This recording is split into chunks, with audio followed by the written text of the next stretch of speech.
The reason why you feel more nerves, or you're more nervous, or you are anxious is because you're worried that you might not pass the test. That's the only reason. If I can tell you, don't worry, go to bed, I'm the one that will take your test and I will make sure you pass your test. You probably will not worry. Go, yeah, don't worry, you're going to pass. You just need to show up. But that's not going to happen because obviously, for it to be fair, the test is conducted by an independent person or body or organization. So you have to prove to them that you are worthy of that full license. Now, your anxiety, it's only going to have a negative impact on your test. It's not going to do you any good. I think what you should do is to accept that you might fail. And what you then need to do is, if you fail, what's the way forward?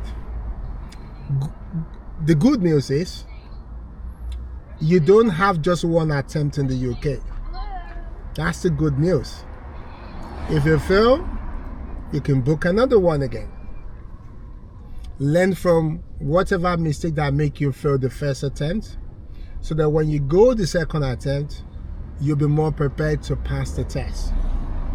So if you can accept that you might fail, and to you it doesn't seem to be the end of the world, that's a good starting point. So at least let's get rid of what will not help you to pass, which is feeling anxious. So if you can get the anxiety out of the way, I said to people, if you can tell me your level of anxiety is 0, then that means you are 50% there. Let's say the pass mark is 100, and you can take your anxiety out of the way. I guarantee you've already got 50 marks, assuming you are prepared for the test. I'm not saying don't prepare, don't practice, and then you got 50 marks. So if you can get the anxiety out of the way, you are 50% there. Because one of the things this will do to you is, when you're not anxious, your brain is in a better state to receive the information during the test, to interpret the information, and to plan on how to execute the information they're giving to you. A good example is, at the roundabout, take the third exit on the right. But if you're anxious, you might be thinking, I think he said roundabout, take the first exit. Or I think he said at the roundabout, take the second exit. But can I ask again? Yes. Ask to repeat. You can ask again, but you will ask again, or you remember to ask again at the right time if you are in a better state of mind. Again, if you're not anxious. If you're anxious, you'll be saying to yourself, I don't have time to ask questions. I'm almost at the roundabout. I don't want him to interrupt or to confuse me. Let me go with what I think he said. And all those will happen that quick.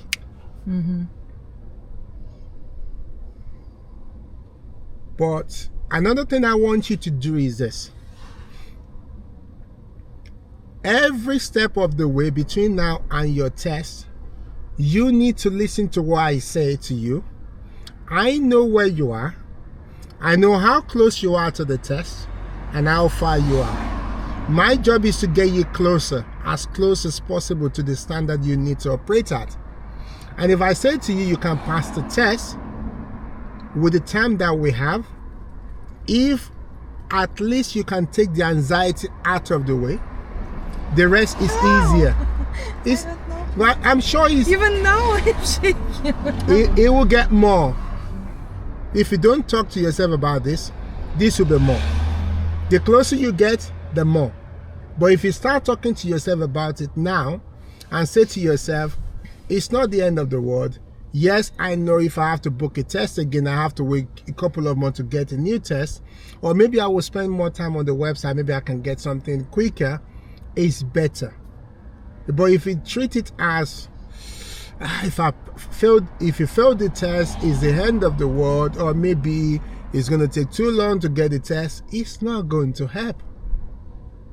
Because if you are very anxious, 50% of what we prepare for Practically, you've thrown them out of the window. Practically, you're throwing it out of the window. The other thing I want you to do is this. Everything you're supposed to know before the test, we are going to go through them. Instead of you worrying about passing the test, you like writing stuff a lot. Yeah. Write down everything that they want you to know before the test and start asking yourself, do I know how to move a car from a parking position on the side of the road and safely join the road? That's one of the things that we check about 6 times. Tick the box. Yes, I can do that. Do I know how to turn left or right at a T-junction, minor to major, major to minor? Yes, I can. Tick the box. Do I know how to turn right, left, go straight at traffic light? Yes, I can. Tick the box. Do I know how to turn left, go straight, turn right at roundabout? Tick the box.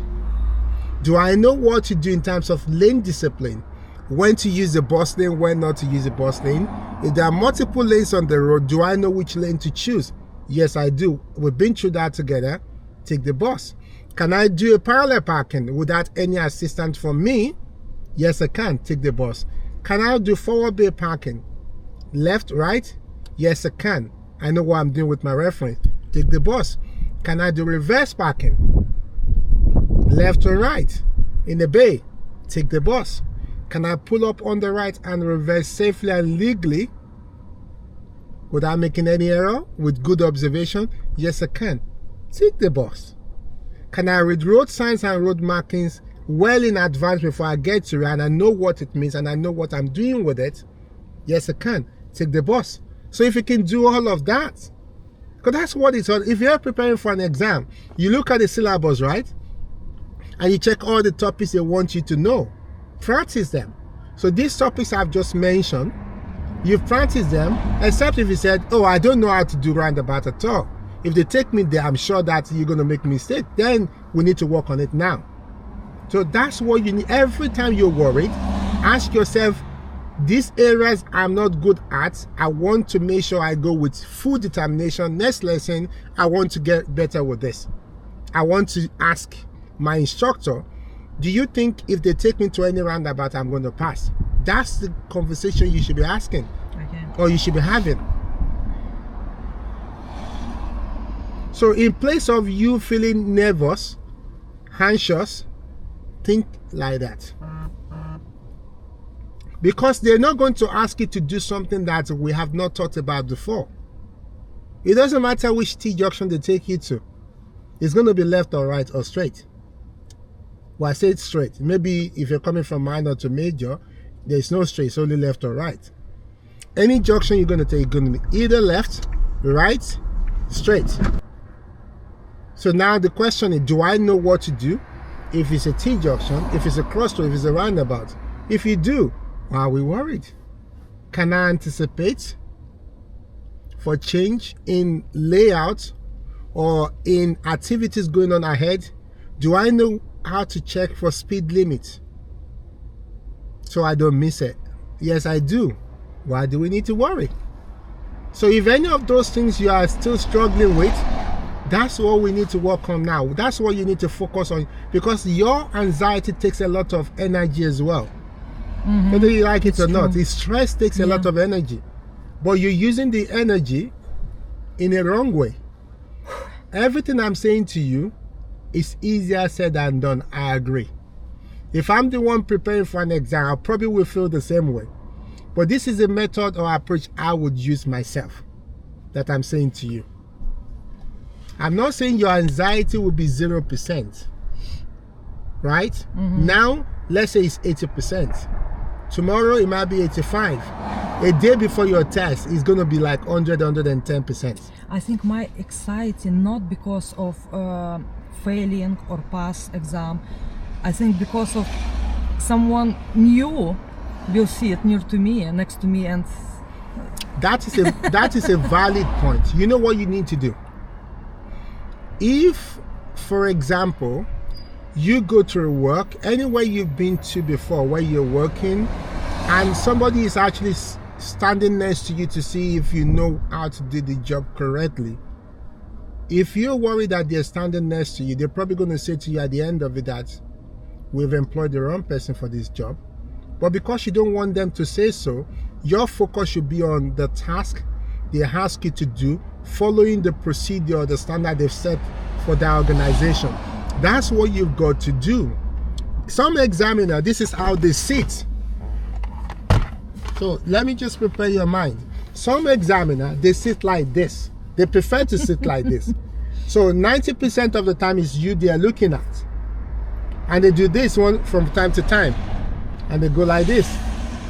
So it doesn't matter who sits here, how they decide to sit, where they're looking.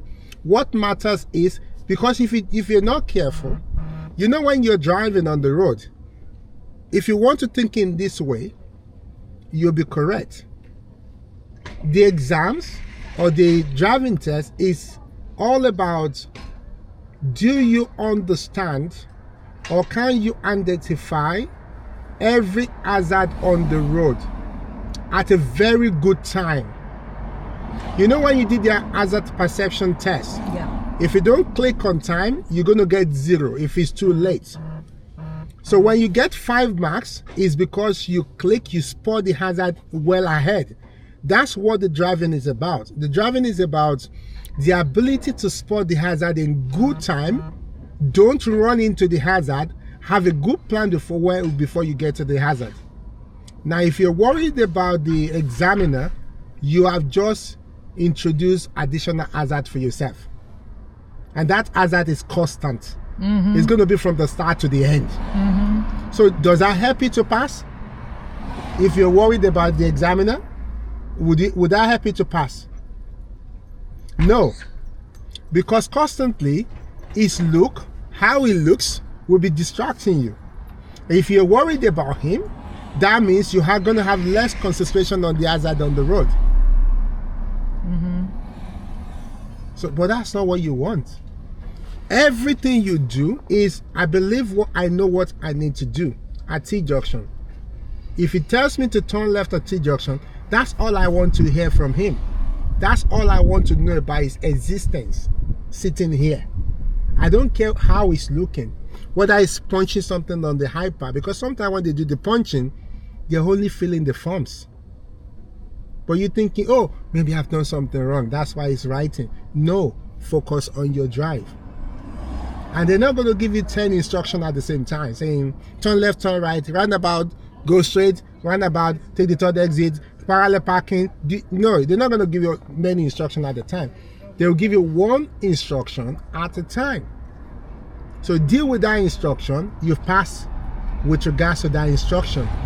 They give you the next one, you do the right, you pass again. So it's second by second basis, instruction by instruction basis. If you can treat the instruction correctly, you've passed up to that point. Next instruction, you did it correctly, such as maybe take the first exit at the roundabout. You've done it correctly, you've passed up to that point. So if you take care of each set instruction and you're okay with it, that will in turn take care of the outcome of the test. The test or the outcome will take care of itself. You just need to take care of the instruction at each given time that you're given the instruction. Okay. Does that make sense? Yeah. So please try and talk to yourself. If you like listening to music to make you feel better when you're thinking about it, do so. Can you pass the test? 100%. You can. Yeah. 100% you can. Who can make it happen? You. Me? Exactly. So if you want to make it happen, you can. Okay. Right. Okay. Yes. When you